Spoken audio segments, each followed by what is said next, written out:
Hello, my name is Joe West. I am a partner at the law firm of Dwayne Morris. We're an international law firm. I'm based in the DC office. I have the privilege of introducing two people who uh, mean quite a bit to me and, frankly, to all of us right now.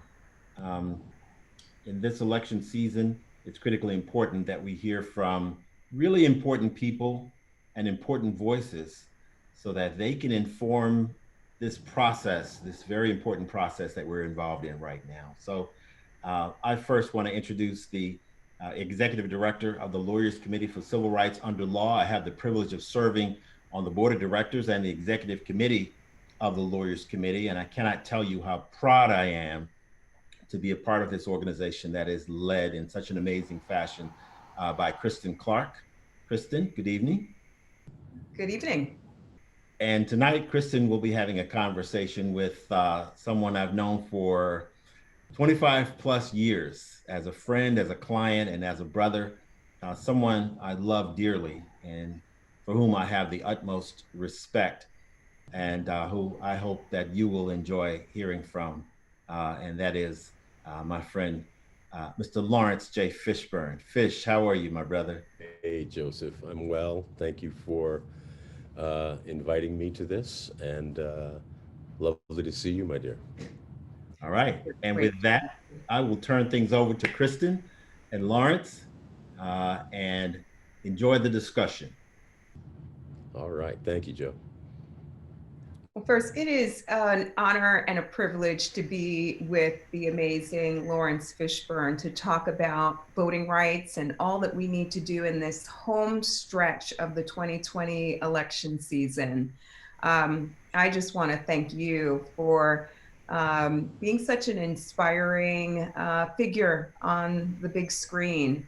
And for the work that you do to represent Black people in the best way possible on Thank you, screen. Kristen. So thank Thank you. you so much. Thank you.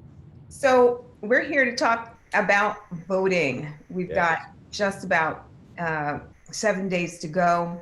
And I'm going to record that over if that's okay, because we want this to be timeless.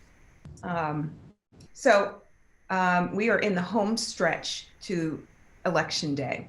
And I wanted to talk with you about how you have chosen to vote in the 2020 election season. Have you cast your ballot yet? What's your game plan for voting in 2020?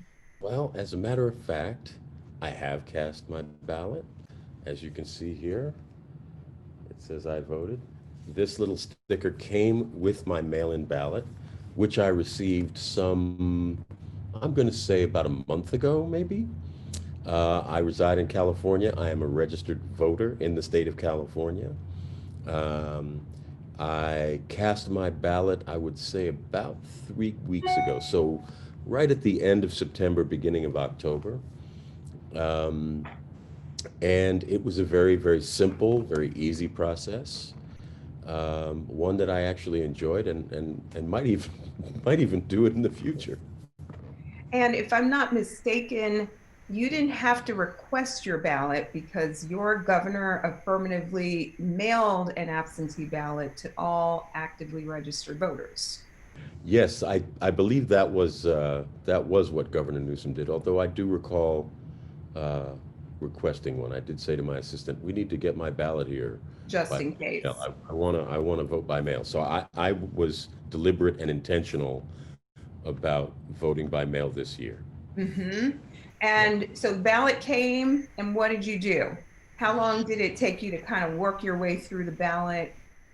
Ballot came. Simple? Was it complicated? It was not complicated. Ballot came on a Thursday or a Friday.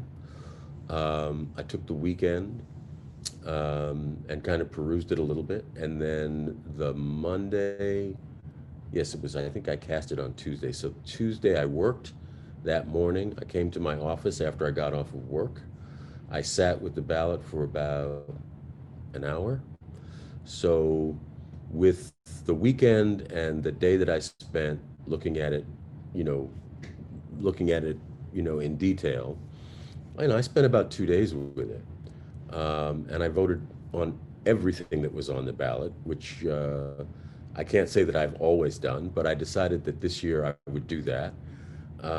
There were a lot of there's been a lot of ads on television here in California about various things that were on the ballot, and those can be quite confusing. So I decided that I would just read. I would just read whatever the proposals were on the ballot and really just try and decipher them on my own and come to my own conclusions and decisions. And then I voted.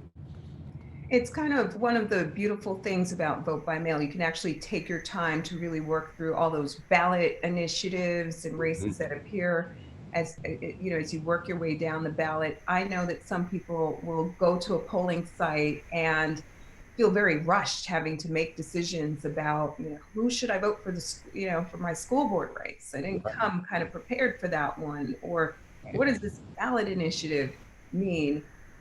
It's interesting because I think this election season may have turned a lot of people on to the benefits of vote by mail.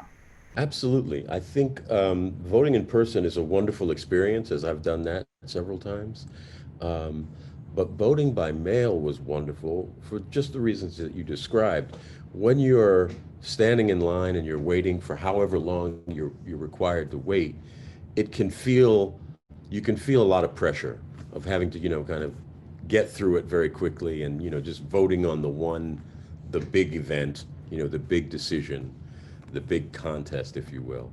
Uh, and voting by mail really took away all of that pressure for me. After you were done with your ballot, what did you do? Did you put it in the mailbox? How did you return it? I went to one of the official ballot boxes that was listed inside the ballot. There were several locations for official ballot boxes where you could drop your ballot. And I saw one that was close to where I was working, which was at a local library here in the Los Angeles area. Drove up to the library, got out of the car, went to the front door. There was virtually no one there. This was, 3 weeks ago, I would suggest, I would guess. And waved. Somebody responded and they were like, "Oh, the ballot box is around there. You go that way near the driveway, blah, blah." So I walked over, looked at the ballot box, saw that it was an official ballot box because there were some ballot boxes here in the state of California that were unofficial and that were put up for reasons beyond understanding, but perhaps for voter suppression reasons. And I saw that it was the official ballot, popped it in, and went about my day. Yeah. So pretty safe and secure process from Yeah. your standpoint. Yes. Um, and we have been hearing these reports about fake drop boxes. Fortunately, those incidents are few and far between. I think for most people, vote by mail has been a pretty safe and secure process. Yeah, Um, I agree. I mean, vote by mail has been around since the inception of the country. since the Uh, Civil War. that's right. And so there are many states where people have been voting by mail as a tradition. I mean, it's just normal. It's just, the way that in which they cast their votes for generations. So I had every confidence that that would be the case with this year's election. Yeah. There are a lot of people talking about the 2020 election being one of the most consequential elections of our lifetime. I'm wondering how you felt about voting this year. Why is voting important to you? Voting is important because it's our voice as citizens. We have a responsibility to be involved in this democratic process. If we're not involved in the democratic process, then we have no right to complain about it. Many people fought and died and sacrificed for us, particularly African Americans, to win the right to vote. There have been a lot of people that walked a lot of miles, that worked a lot of jobs, that put in a lot of hours to ensure that we were able to participate fully in this democracy. And we owe it to them, if not only to ourselves, to participate in this. This is really the power of the ballot is our greatest instrument of change in this country. And, we really, really do a disservice to ourselves if we take that for granted or if we think somehow that it doesn't matter. Yeah, that's right. One of the highlights of my life this year was going to Selma, Alabama, Mm-hmm. for the annual commemorative March of Bloody Sunday. Right. And, the late John Lewis was battling pancreatic cancer and magically made an appearance on the Edmund Pettus Bridge this year. It was quite a remarkable moment. And he kind of put his hand up in the air and said, um, go out and vote like you've never voted before. Mm-hmm. What's the energy been like in California, in your network, around the folks that you live with and work with? Are people excited about voting? And if they're not, what are you telling them? Well, I think most people are fired up about voting in this election cycle. I think people recognize that this is voting this year in particular. It's a golden opportunity for us. It's a golden opportunity for us as a nation to collectively speak to the changes that we'd like to see, um, to the direction of the country, to um, the character of our country, really. And everyone that I know is really fired up about it. Yeah. So I know that you were born in Georgia, Yes, Augusta, which Georgia. is a place where we do a lot of work as an organization. Yeah. Georgia has proven to be, sadly, a hotbed of voter suppression.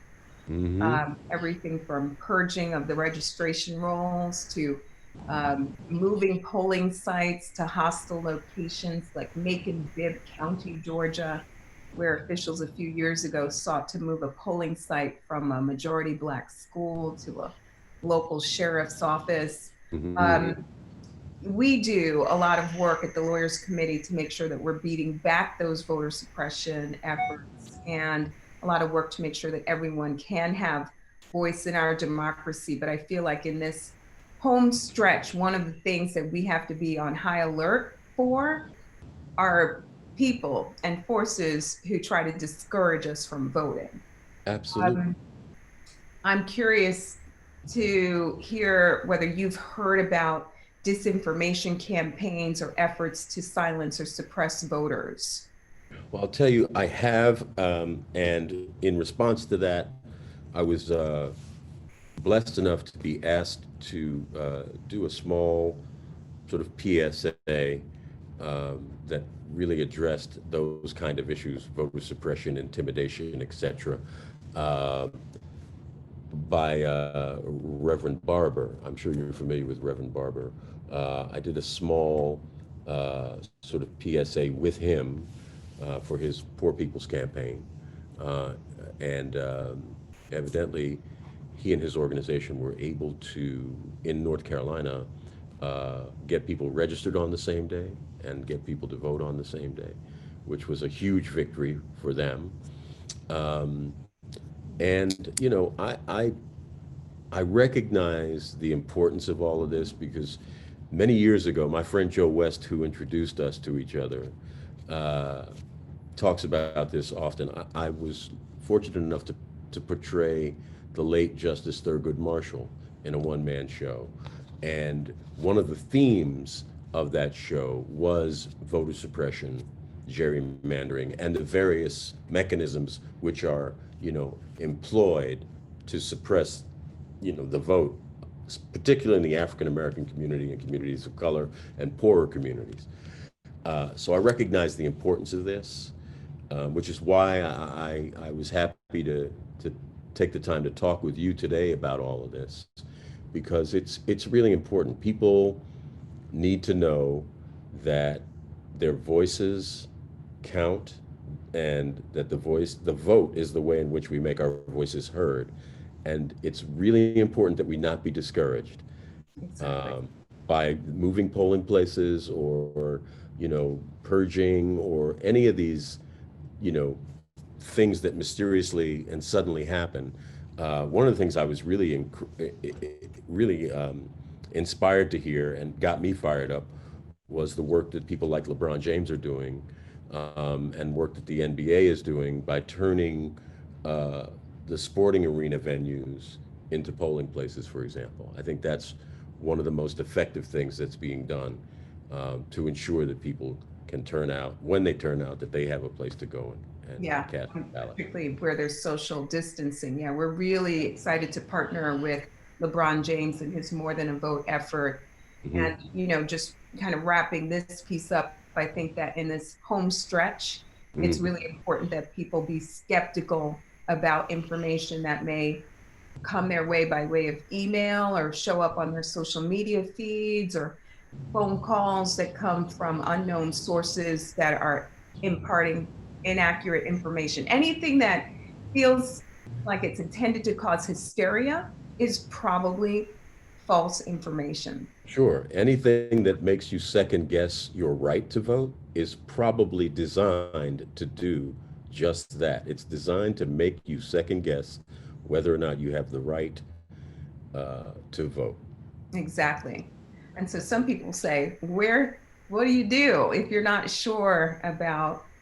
Right. So that's my question. Is like if you're preparing to go vote and you show up at a polling place and there are people standing around who are deliberately trying to intimidate you, what do you do? If you're going to vote and you're wearing a Black Lives Matter t-shirt or mask and somebody tries to tell you that you can't vote because of that, that's misinformation. It is. See, It absolutely is. So the laws are pretty clear. No electioneering. You cannot promote candidates or a particular party by wearing a T-shirt or a hat inside of a polling place that is clear, political paraphernalia. right. And many states also have laws that establish campaign-free zones where Hmm. there's no electioneering allowed, and there's also no activity allowed that might intimidate or harass people. These laws are about creating a safe space for voters. Correct. But to your point, a Black Lives Matter t-shirt is not political paraphernalia. You No, know, it's not saying vote for so and so. exactly. So Right. you can absolutely wear a Black Lives Sure. Matter t-shirt. Sure. There was Sure. actually a poll worker in Memphis, Tennessee, who recently got fired, and rightfully so, who was turning away voters for wearing Black Lives Matter I, t-shirt and I hat. heard about that incident. Yeah, Yeah, that was a shame. That was a shame. yeah. I also heard that there's been a reversal on that thing in Texas about one ballot, one polling place per county. Ah, Is yes. that, am I right about that? Did I hear that today? And right, you had several options that you could use to return Right. your ballot. But Five options of where I could mail my ballot. yeah, Yeah. this has been one of the issues that we've been battling. It's not just Texas, Ohio as well. Mm-hmm. States that are just making it harder for people to vote. Why limit people to one drop box per county, especially when you're talking about a major metropolitan area that's home to hundreds of thousands of people? That's correct. But I've That's been inspired by mhm. seeing the way that people are turning out, despite the Yeah. hostility that they may be met with. Well, People people are are, fired up. And I also believe that people recognize the importance of this election. They also recognize the importance of their vote. The thing to remember is if there are so many people who are dead set against anybody voting and are actively doing things to intimidate, uh, to stop you from voting, then there must be a reason for that. that's right. Exactly. Not a good one. So as we wrap up, I just want to make sure that we're arming people with a resource that they can turn to for help. Yeah. Right in this home stretch, as folks are at home trying to make a plan. Should I go out and early vote? Should I, vote by mail? And what are the timelines for doing so? If Hmm. I'm going to wait to vote on election day, do I know where my polling site is? Right. Hmm. Hmm. Um, and one thing that people can do is they can call our election protection program. Right. Is a nonpartisan program anchored by a hotline, 866 Our Vote. And we are available 7 days a week. We have over 23,000 legal volunteers working with us to help people across the country figure out all of these questions to make sure that their voice is heard. Right. And you're doing an incredible job. You really are. And yeah, you're right. People need to, I think, I would say people just need to find out what are their options. Like, where are the several places that you can go vote if you decide to vote in person?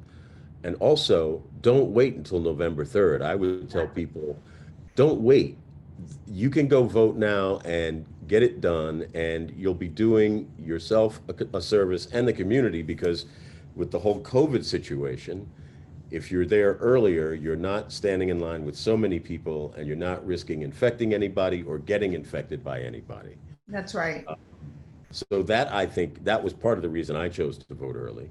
And then if you can vote by mail, if you've gotten, if you're able to get your ballot by mail at this late date, if you can do it, absolutely, I would recommend that you do that. But Yeah. mainly, know where you can go to do it if you can do it in person, and don't be discouraged by anyone or anything. Don't allow anyone to scare you into believing that somehow you're not supposed to be there and that you don't have the right to vote. Because if you're free and you're over 21 in this country, or over 18, I think, you have the right to vote. That's right. I think the most important advice that you just gave, don't wait. Don't wait Right. a minute longer, and That's don't right. be discouraged. Don't be And I think discouraged. Yeah, now is the time to make a plan. And that's I'm right. really hoping that the folks who are watching will call 866 Our Vote right now if they have any questions. And, we've got just a few days to go, just a few days to go. And the 866 Our Vote hotline is here to help people all across the country be empowered with all the information to make sure their voice is heard. You heard it, everybody. 866 Our Vote. Use it now. Use it now. 866 Our Vote. They are there to help you. They want to make sure that your voice gets heard. The incredible Laurence Fishburne, thank you so much for joining us. So Thank grateful for you. Bless you, dear. Take care.